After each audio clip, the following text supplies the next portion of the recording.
తెలంగాణ మలిదశ ఉద్యమకారులు లింగనమైన సతీష్ గారితోనూ చెప్పండి. తెలంగాణ ఉద్యమానికి సంబంధించి ఎన్ని సంవత్సరంలో జాయిన్ అయ్యారు తెలంగాణ ఉద్యమంలో? ఎందుకు ఇటువైపు అట్రాక్ట్ అయ్యారు?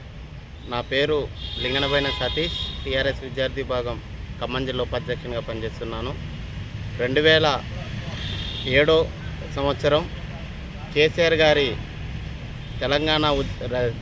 టీఆర్ఎస్ పార్టీ స్థాపించిన తర్వాత స్వరాష్ట్రం కోసం జరుగుతున్నటువంటి పోరాటంలో కమ్యూనిస్టు కుటుంబం నుంచి వచ్చిన నా కుటుంబం, మా మేనమామ కమ్యూనిస్టు నాయకుడు, మా తాతలు రజాకార్లకు వ్యతిరేకంగా పోరాటం చేసిన కుటుంబం మాది. సాయుధ పోరాటంలో ఉన్నది నా కుటుంబం, మా అమ్మగారి కుటుంబం సాయుధ పోరాటంలో ఉన్నారు. వారి స్ఫూర్తితోటే తెలంగాణ స్వరాష్ట్రం కోసం నేను ఈ తెలంగాణ ఉద్యమం వైపు మళ్ళడం జరిగింది. ఏదైతే తెలంగాణ రాష్ట్రం టీఆర్ఎస్ పార్టీతోటే సాధ్యమని కేసీఆర్ గారి బాటలో నడవడం జరిగింది. ఓకే, తెలంగాణ ఉద్యమంలో ఎప్పుడు కోర్టులోకి వెళ్ళిన మాక్ కేసులు ఉండేవి. తెలంగాణ ఉద్యమం కేసు కొన్ని మీరు అసలు జనరల్గా లాయర్తో మాట్లాడడానికి వచ్చినా కూడా ఉండేది. ఎన్ని కేసులు అయిన తెలంగాణ మలిదశ ఉద్యమంలో? నా మీద తెలంగాణ మలిదశ తెలంగాణ ఉద్యమంలో 2007 నుండి 2014 తెలంగాణ రాష్ట్ర ప్రకటన వరకు మొత్తం 18 ఎఫ్ఐఆర్లు, state government 1 railway case, central railway case. దాంతోపాటుగా నాటి సమైక్య ప్రభుత్వం మా తెలంగాణ ఉద్యమకాన్ని భయభ్రాంతులకు గురి చేస్తానికి నా మీద ఖమ్మం 2 టౌన్ పోలీస్ స్టేషన్లో 2011 సంవత్సరంలో రౌడీ షీట్ ఓపెన్ చేయడం కూడా జరిగింది. తెలంగాణ ఉద్యమకారుల మీద చాలామంది మీద రౌడీ షీట్ ఓపెన్ చేసినట్టున్నారు. తెలంగాణ ఉద్యమంలో ఖమ్మం పట్టణంలో 3 టౌన్ పోలీస్ స్టేషన్లో 3 మీద, 2 టౌన్ పోలీస్ స్టేషన్లో పొనుగోటి సంపత్, నా మీద, 3 టౌన్ పోలీస్ స్టేషన్లో వచ్చేసి నందిగామ రాజ్ కుమార్, చెల్లపల్లి అజయ్ చారి, నాగుల మీరా, ఈ 3 మొత్తం 2 టౌన్ 5 మీద రౌడీ షీట్ ఓపెన్ చేయడం జరిగింది. తెలంగాణ ఉద్యమంలో వీళ్ళు క్రియాశీలకంగా పనిచేస్తున్నారు. రౌడీ షీట్ పెడితే వీళ్ళ భయంతోటన్నా తెలంగాణ ఉద్యమంలో పాల్గొనకుండా చేయాలని ఆనాటి డిఎస్పీ ప్రతాప్ రెడ్డి గారు మా మీద రౌడీ షీట్ ఓపెన్ చేయడం జరిగింది. అన్ని కేసులు కొట్టేశారా? ఇంకేమన్నా నడుస్తున్నాయి? కేసులు మొత్తం కొట్టేయడం జరిగింది. తెలంగాణ రాష్ట్రం వచ్చాక ఒక 5 కేసులు, తర్వాత తిరగంగా 16 సంవత్సరాలు కోర్టు చుట్టూరు, కోర్టు గడపలు దొక్కుకుని తిండి లేక మాకు ఛార్జీలకు ఇచ్చిన దిక్కు లేదు. తెలంగాణ ఉద్యమంలో మా కేసులు మేమే చేసుకున్నాం. మాకు అప్పుడు సహకరించినటువంటి మా లాయర్ల జేసి బిచ్చల తిరుమలరావు గారు, దావుద్ అలీ, నా ఫస్ట్ కేసు నాకు బెయిల్ పెట్టిన మహానుభావుడు చనిపోయి ఎక్కడున్నారో దావుద్ అలీ గారు, బిచ్చల తిరుమలరావు గారు, కొండపల్లి జగనన్న, ఇప్పుడు ప్రజెంటు నేరెళ్ళ సీనన్న, బార్ అసోసియేషన్ ప్రెసిడెంట్, వీరందరూ మాకు ఎప్పుడు అడిగేటప్పుడు వారి ఎంత పనిలో ఉన్నా మాకు షూరిటీలు అందించినటువంటి టీఎన్జిఓస్ నాయకులు కురపాటి రంగరాజు గారు, కామ్రేడ్ వెంకటేశ్వరరావు గారు, కాజామియా, వీళ్ళందరికీ మా తెలంగాణ ఉద్యమకారుల తరఫున కృతజ్ఞత తెలియజేసుకుంటున్నాం. తెలంగాణ ఉద్యమం మిమ్మల్ని అంతగా ఆకర్షించిన విషయాలేంటి? ఎందుకు అంతగా తెగించి కొట్లాడారు? నాటి మా తాతల కాలం నుండి రజాకార్ల వ్యతిరేకంగా తెలంగాణ రాష్ట్రం, మన జిల్లా, మన ఊరు ఎంత రజాకార్ల కింద ఎంత నలుగుతుందో, మన పంట పొలాలు పండించిన పంట మనకి ఇంటికి రాకుండా వాడికి శిస్సు కింద వాళ్ళు దొబ్బుకొని పోవడం జరిగింది. అదేవిధంగా తెలంగాణ రాష్ట్రంలో కూడా సమైక్యాంధ్ర పాలనలో మన నీళ్లు, మన నిధులు, మన నియామకాలు మనకి రావని తెలిసి తెలంగాణ రాష్ట్ర సాధన కోసం నేను కూడా కేసీఆర్ గారితో అడుగు వేయడం జరిగింది. సో కేసీఆర్తో మీ అనుబంధం చెప్పండి. కేసీఆర్ గారితో నా అనుబంధం, ఒక్కసారి నేను కేసీఆర్ గారిని ప్రత్యక్షంగా ఉద్యమంలో కలిశాను.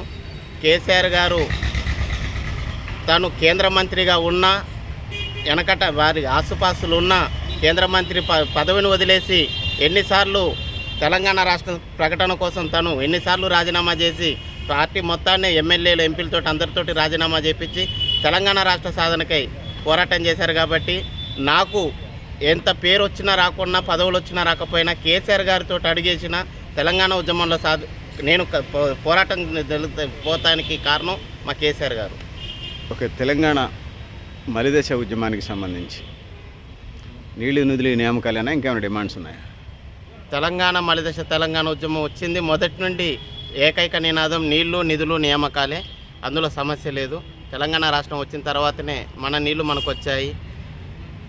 అప్పట్లో తెలంగాణ ఉద్యమం నడిచేటప్పుడు మరి అంతకుముందు తొలిదశ తెలంగాణ ఉద్యమంలోనైనా మరి విమలక్క పాడిన పాట ఓదారి గోదారి పారేటి గోదారి తలాపునున్న నీరు బారిందన్నది అని పాట పాడింది. ఆ నీళ్లు తెలంగాణ రాష్ట్రం వచ్చినాకనే మా నీళ్లు మాకు వచ్చినాయి. మా గోదావరి, కృష్ణా నదులు మా జిల్లాలలో బారినాయి. ప్రతి ఒక్క చెరువు సస్యశ్యామలమైంది, ప్రతి ఒక్క ఊరు సస్యశ్యామలమైంది.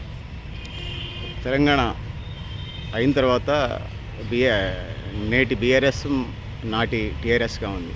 తెలంగాణలో అధికారంలోకి వచ్చిన తర్వాత ఉద్యమ ఆకాంక్షలు నెరవేరినాయి అని భావిస్తున్నారా?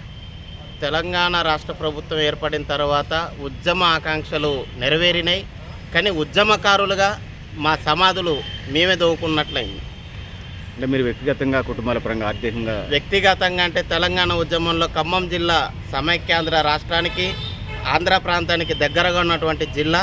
ఈ ఖమ్మం జిల్లాలో ఉద్యమం నడపడం అంటే కత్తి మీద సాము. అయినా ఖమ్మం జిల్లాలో అప్పుడు ఖమ్మం నగరంలో మేము మొదట 10 మంది 20 మందిమి చేతులు జోడించుకొని మైర్ సెంటర్లో ధర్నాలు చేసినాం. మేము మమ్మల్ని చూసి అవహేళన చేసిన నాయకులు మరి మా తెలంగాణ రాష్ట్ర ప్రభుత్వం ఏర్పడిన తర్వాత మా మీద పెత్తందారులు అయ్యారు. మరి అంత రాష్ట్ర సాధన కోసం పోరాటం చేసినాం. మాకేదో వస్తుందని అయితే చేయలేదు, తెలంగాణ రాష్ట్రం కోసం పోరాడినాం.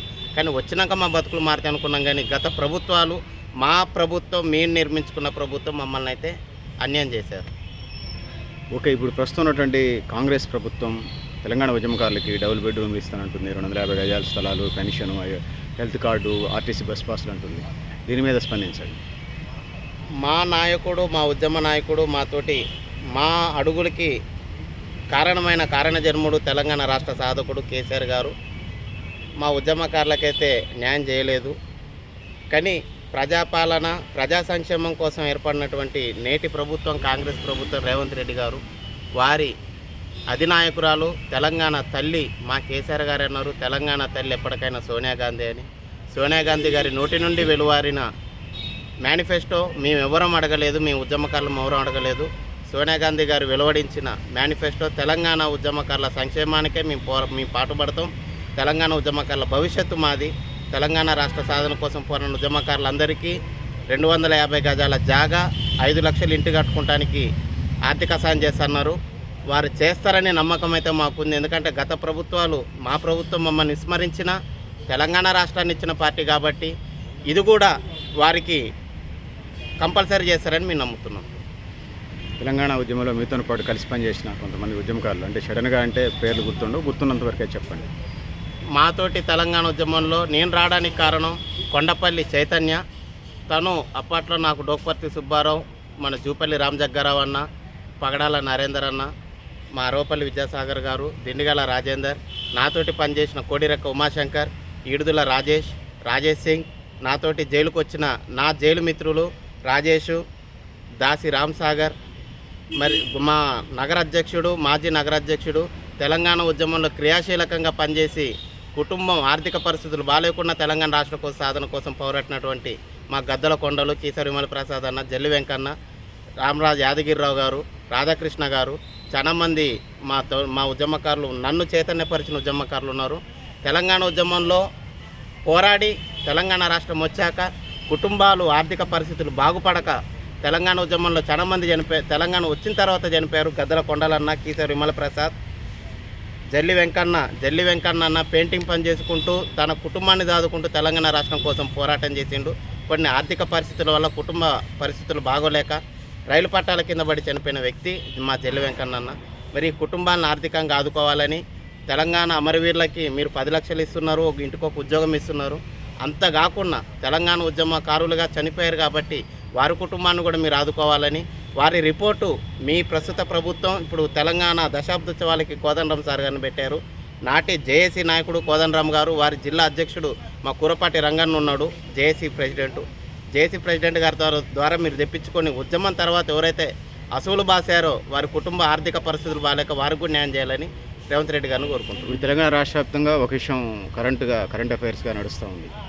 జై జయ హై తెలంగాణ గీతం ఏదైతే తెలంగాణ రాష్ట్ర గీతాన్ని తెలంగాణ మ్యూజికల్ డైరెక్టర్స్ కానీ, తెలంగాణ కవి గాయకులు కానీ ఆంధ్ర వ్యక్తి అయినటువంటి కీరవాణితో అందిస్తే తెలంగాణ బిడ్డే ఆంధ్ర కీరవాణితో పాడిస్తారంటున్నారు. దీని మీద స్పందించారు. తెలంగాణ కవులకు పుట్టినిల్లు. తెలంగాణ ఏ ఒక్క రాయిని కదిలిచ్చినా, ఏ ఒక్క చెట్టును కదిలిచ్చినా ప్రతి ఒక్క గుండెల్లో కవులు, ప్రతి ఒక్క మనిషిలో కవి ఉంటాడు. ఆ కవులు పుట్టినిల్లు అయినటువంటి మా తెలంగాణకి మరి మా కాడ దర్శకులు ఎవరు దొరక్క, సంగీత దర్శకులు ఎవరు దొరక్క కీరవాణి గారితో పాడడం అయితే మేము ఇది సహించము, అంగీకరించము. ఎందుకంటే మా కాడ తెలంగాణ రాష్ట్రంలో ఎంతోమంది కళాకారులు ఉన్నారు. మధుప్రియన్ అయితేనేముంది, నిర్నాల కిషోర్ అన్న, మా వేరే కళాకారులు చాలా మంది ఉన్నారు. వారితోటి పాడి మా తెలంగాణ ఆత్మగౌరవాన్ని నిలబెట్టాలి అని మీ రేవంత్ రెడ్డి గారిని కోరుకుంటున్నాను. తెలంగాణ ఉద్యమకారులకి ఇంకా ఏం చేస్తే బాగుంటుందని భావిస్తాం? తెలంగాణ ఉద్యమకారుల తరపున మేము రేవంత్ రెడ్డి గారిని ఒకటే అడుగుతున్నాం. మేము అడగకముందే మీరు ఇచ్చిన ప్రకటన ఇది 250 గజాలు 5 లక్షల అది ఆర్థిక సహాయం, దాంతోపాటుగా తెలంగాణ ఉద్యమకారులు వయసు పైబడిన ఉన్నవారు ఉన్నారు, వారి కుటుంబానికి హెల్త్ కార్డు, తెలంగాణ ఉద్యమంలో నాడు పాల్గొన్నటువంటి విద్యార్థి నాయకులకి, తెలంగాణ విద్యార్థి నాయకులు ఉద్యమకారులందరికీ వారి వయసును బట్టి వారికి ఉద్యోగాలలో మన రిజర్వేషన్ కల్పించాలని, వారి కుటుంబాలకి ఆర్థికంగా నష్టపోయినారు కాబట్టి వారి పిల్లలకు ఉచిత చదువైనా లేకుంటే ఇప్పుడు ప్రభుత్వం ప్రవేశించినటువంటి బెస్ట్ అవైలబుల్ స్కూల్స్ కానీ బెస్ట్ అవైలబుల్ కాలేజీలలో కానీ స్పెషల్ రిజర్వేషన్ ఇచ్చే విధంగా, ఉద్యోగాలు ఇచ్చే విధంగా తెలంగాణ ఉద్యమకారులకి అంటే తెలంగాణ ఉద్యమకారులకి ఏమైనా విద్యా ఉద్యోగ రంగాల్లో ఏమన్నా ఒక 5% 10% రిజర్వేషన్ అడుగుతున్నారు ఏమన్నా? అడుగుతున్నాం. తెలంగాణ ఉద్యమంలో బాగా క్రియాశీలకంగా పనిచేసింది విద్యార్థి నాయకులే కాబట్టి నాటి విద్యార్థి నాయకులు ఇప్పుడు అప్పుడేమో ఉద్యోగాలు వస్తే తెలంగాణ రాష్ట్రం వస్తేనే ఉద్యోగాలు వస్తాయి అనుకున్నాం. ఆ పోరాటం ద్వారానే మేము చదువులు పక్కకు పెట్టేసి ఉద్యమం చేసినాము.